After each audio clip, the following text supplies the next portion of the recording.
começando agora mais uma aula de História do programa Educa Balsas. Eu sou a professora Priscila e vou te acompanhar nos estudos de hoje. Então, seja muito bem-vindo e seja muito bem-vinda à nossa aula de hoje. Então, para iniciar, eu tenho aqui a imagem, um mapa que destaca os Estados Unidos da América. Certamente você já deve ter ouvido falar neste país. Um país localizado na região da América do Norte e que é banhado pelo Oceano Atlântico e pelo Oceano Pacífico. Os Estados Unidos é considerada uma das maiores potências econômicas, a maior potência militar e uma das maiores potências tecnológicas do mundo todo. Mas, até o final do século XVIII, os Estados Unidos correspondiam a 13 colônias que haviam sido fundadas pela Inglaterra nessa região, ocupando aqui um território às margens do Oceano Atlântico. Na aula de hoje, nós vamos compreender como que os Estados Unidos se tornaram um estado independente, como que eles deixaram de ser uma colônia, de ser colônias da Inglaterra e passaram a ser uma nação politicamente independente dos ingleses. Então, o nosso tema da aula de hoje é a independência das 13 colônias na América do Norte. Esse conteúdo, pessoal, faz parte da seguinte unidade temática: os processos de independência nas Américas. E no decorrer desta aula, nós buscaremos desenvolver a seguinte habilidade da BNCC, que é a de identificar e contextualizar as especificidades dos diversos processos de independência nas Américas, seus aspectos populacionais e suas conformações territoriais. Então, vamos para a aula de hoje. Vamos começar a nossa aula observando esse mapa que destaca as 13 colônias inglesas fundadas aqui na região da América do Norte, às margens do Oceano Atlântico. Os ingleses começaram a sua colonização na América por volta do século XVI, durante o reinado de Elizabeth I. Todavia, essa primeira tentativa ela não logrou êxito e somente no século XVI foi que os ingleses conseguiram de fato se estabelecer nessa região, fundando essas 13 colônias. Mas a colonização desses territórios teve características específicas em alguns lugares. Por exemplo, as colônias mais ao norte e as colônias mais ao centro, elas tiveram uma característica que a gente chama de colonização de povoamento. Neste tipo de colonização, a gente tinha uma economia voltada para a agricultura local, uma agricultura em pequenas propriedades, voltadas para o mercado interno, a prática do comércio e também a instalação de algumas manufaturas. Enquanto que nas colônias mais ao sul, a gente tinha a colonização de exploração. Ou seja, nesse tipo de colônia, lá a agricultura era a agricultura de plantation, caracterizada pela prática da agricultura em larga escala, pela monocultura, ou seja, o cultivo de apenas um produto em grandes quantidades e que era voltados para exportação. Nesse tipo de agricultura, a gente tem o uso dos latifúndios, que são grandes extensões de terras, e o uso da mão de obra escrava, o que contrastava com o uso da mão de obra livre e assalariada, que era mais utilizada nas colônias do norte e nas colônias mais ao centro. Então, essas características, essas diferenças entre as colônias do norte e do centro, e as colônias do sul, elas serão ali fundamentais e também a base para conflitos que ocorreram nos Estados Unidos. Então, conhecendo a característica dessas 13 colônias, vamos compreender um pouquinho sobre uma característica econômica que era a prática do comércio triangular. Essas 13 colônias, elas tinham certa autonomia econômica, se compararmos com as colônias de outras nações europeias, como as colônias de Portugal e da Espanha, que não tinham liberdade econômica e só podiam comercializar diretamente com a sua metrópole. Pois bem, com essas colônias não acontecia a mesma coisa. Olha só, as colônias do norte, por exemplo, eles obtinham da região das Antilhas, colônias espanholas, os subprodutos do açúcar, como o melaço. Esse melaço, ele era transformado em rum e juntamente com tecidos e armas era trocado por escravos. Então, ou seja, era utilizado no mercado da compra de escravos na África. Esses escravos, eles abasteciam as lavouras tanto da região das Antilhas como também das colônias do sul, que utilizavam essa mão de obra. As colônias do sul, por sua vez, produziam muitos itens que eram comercializados com a Inglaterra, eram enviados para a metrópole, que fornecia produtos manufaturados para as colônias. Então, nota-se aqui que a gente tem certa liberdade econômica que outras colônias de outros países europeus não tinham. Esse tipo de comércio foi chamado de comércio triangular. Porém, essa liberdade econômica das 13 colônias, ela durou pouco tempo. Alguns eventos contribuíram para isso.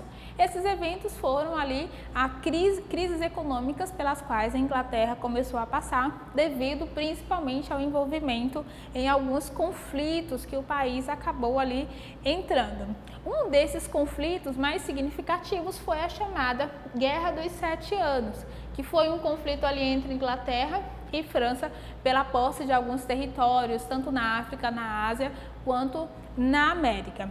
Nesse conflito, pessoal, a Inglaterra ela saiu vitoriosa, só que depois dessa vitória sobre a França, os ingleses saíram ali muito endividados, né? Participar de uma guerra é muito custoso. Então, por conta disso, a Inglaterra teve que obter lucro, buscar ali aumentar a sua rentabilidade. E uma das saídas que a Inglaterra encontrou foi aumentar os impostos. E essas cobranças de impostos deixaram os colonos muito insatisfeitos.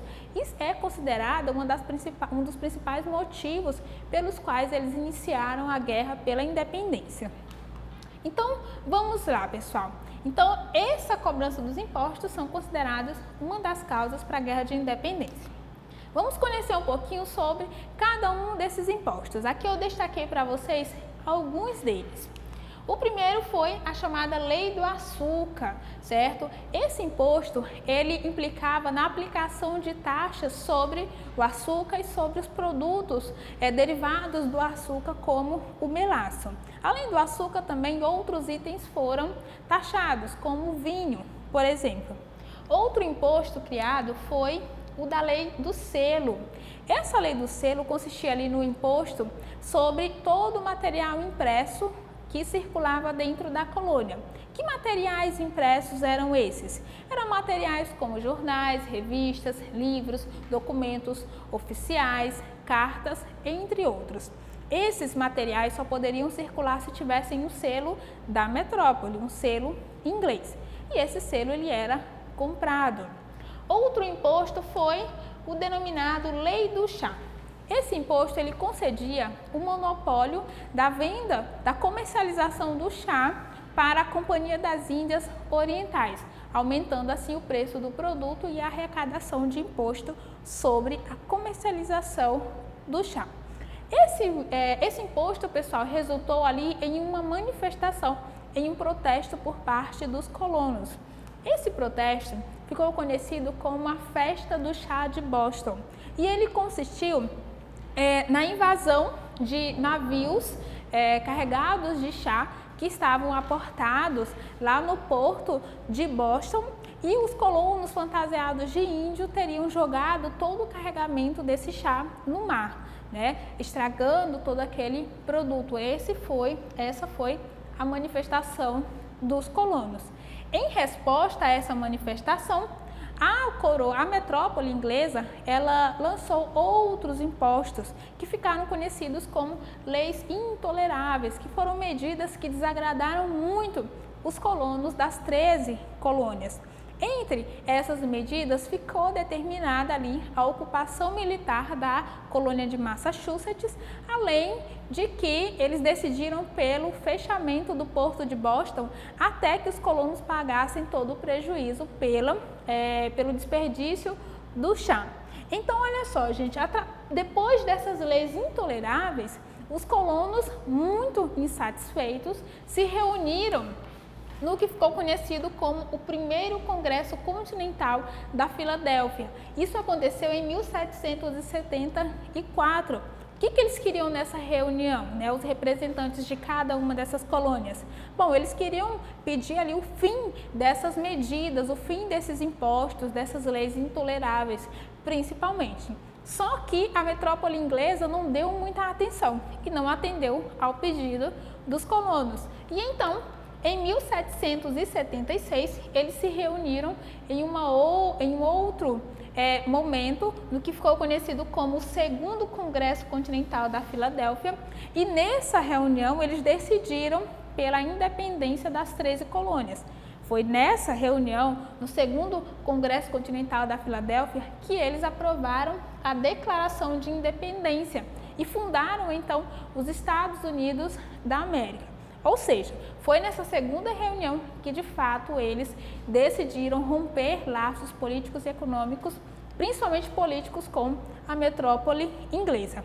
Claro que a Inglaterra não aceitou essa decisão de independência das 13 colônias e então teve início um conflito armado entre os colonos das 13 colônias e a metrópole inglesa. Olha só, pessoal, esse conflito de início ele não estava muito favorável para os colonos, mas posteriormente, com a ajuda de países como França, que havia perdido a guerra para a Inglaterra e assim também alguns territórios, e também com o apoio da Espanha, que era ali de certa forma uma inimiga histórica da Inglaterra, os colonos conseguiram vencer as tropas inglesas, certo? E foi a partir daí, com essa vitória dos colonos, que as 13 colônias de fato se tornaram independentes, formando cada uma delas um estado politicamente independente da Inglaterra. Esses 13 estados que se formaram se uniram, formando então os Estados Unidos. E daí está o nome, está a origem do nome desse país. A Inglaterra reconheceu a independência das 13 colônias, aliás, agora Estados Unidos, em 1783, através do chamado Tratado de Paris. E então, depois do movimento de independência, começou a organização política, né, dessa nova república, desse novo estado. E de início, ocorreram muitas disputas entre duas correntes políticas. De um lado havia a corrente republicana, liderada por Thomas Jefferson, e do outro lado havia uma corrente política federalista, defendida por Alexander Hamilton. E depois desse processo de independência, dessa guerra, ficou decidido que os Estados Unidos ali formariam uma república presidencialista federativa. Então, olha só, gente, em 1787 foi aprovada a primeira Constituição dos Estados Unidos da América. Lembrando que uma Constituição é uma espécie de lei máxima de um país, de uma nação. Essa lei ela serve para determinar as questões políticas, econômicas, o modo de vida das pessoas, direitos e deveres e organizar a sociedade, ou seja, um conjunto máximo de leis e muito necessária. Essa Constituição, pessoal, é utilizada até os dias atuais nos Estados Unidos. Claro que com algumas emendas e algumas alterações, certo? E olha só, essa primeira Constituição ela estabeleceu lá nessa região, nos Estados Unidos, um regime republicano e decidiu também pela divisão do Estado em 3 poderes. Gente, essa divisão do Estado em 3 poderes era uma das ideias defendidas pelo pensador iluminista Barão de Montesquieu. Na concepção desse pensador, o Estado, o poder, ele não deveria estar concentrado nas mãos de uma única pessoa ou de um grupo, mas ele deveria estar dividido, né, de acordo com esferas. A esfera legislativa, tá, é o grupo que vai responsável pela elaboração das leis, que deverão ser seguidas por todos. Já a executiva é a responsável ali pela administração, né, seguindo essas leis criadas. E o judiciário é responsável pela aplicação dessas leis, punindo as pessoas que deixam de seguir essas leis, ou seja, o grupo ali responsável por garantir a justiça. Então, decidida a divisão do Estado em 3 poderes, essa organização permanece até os dias atuais. E olha só, gente, em 1789, o Colégio Eleitoral elegeu o primeiro presidente dos Estados Unidos, que foi George Washington, ok? E olha só, gente, esse processo de independência, né, que foi consolidado ali também pela criação dessa primeira Constituição, ele foi todo pautado nas ideias iluministas, ideias que defendiam a liberdade, a igualdade e também a propriedade privada, entre outros ideais. Mas veja bem, nesse critério da igualdade, a independência dos Estados Unidos não garantiu a igualdade para todas as pessoas na sociedade. Por exemplo, as mulheres ficaram de fora dos direitos políticos, assim como os indígenas, e sem contar que, mesmo com a independência, a escravidão nas colônias do Sul ainda permaneceu durante um período de tempo. Então, isso significava que a igualdade para todos, defendida nessa Constituição dos Estados Unidos, não era uma igualdade que realmente atingia a todas as pessoas na nova sociedade, nessa nova república que se formou depois desse processo. Então, pessoal, com isso eu encerro a nossa aula. Na aula de hoje você compreendeu o que eram as 13 colônias, as características econômicas de cada uma dessas colônias, certo? Nós compreendemos o que é uma colônia de povoamento, uma colônia de exploração. Compreendemos também em que consistia a liberdade econômica dessas 13 colônias antes do processo de independência, né, que era o comércio triangular. Estudamos também os primeiros conflitos que resultaram numa crise econômica na Inglaterra e que, por fim, culminou ali com a cobrança dos impostos, que foram ali os motivos, né, o estopim para o início de um processo que resultou na contestação da liberdade por parte dos colonos. Vimos também como que ocorreu esse processo, vimos que houve conflito armado, vimos que França e Espanha apoiaram os colonos nesse processo de independência e que a Inglaterra acabou perdendo o conflito e reconheceu a independência dessas colônias em 1783. E vimos também que essa independência não garantiu a liberdade e, aliás, a igualdade para todas as pessoas nessa nova república que surgiu.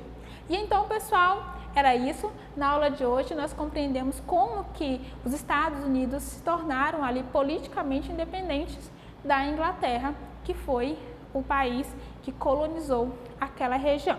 Então, eu espero que você tenha compreendido. Eu te agradeço pela tua atenção e eu te espero na próxima aula. Até mais!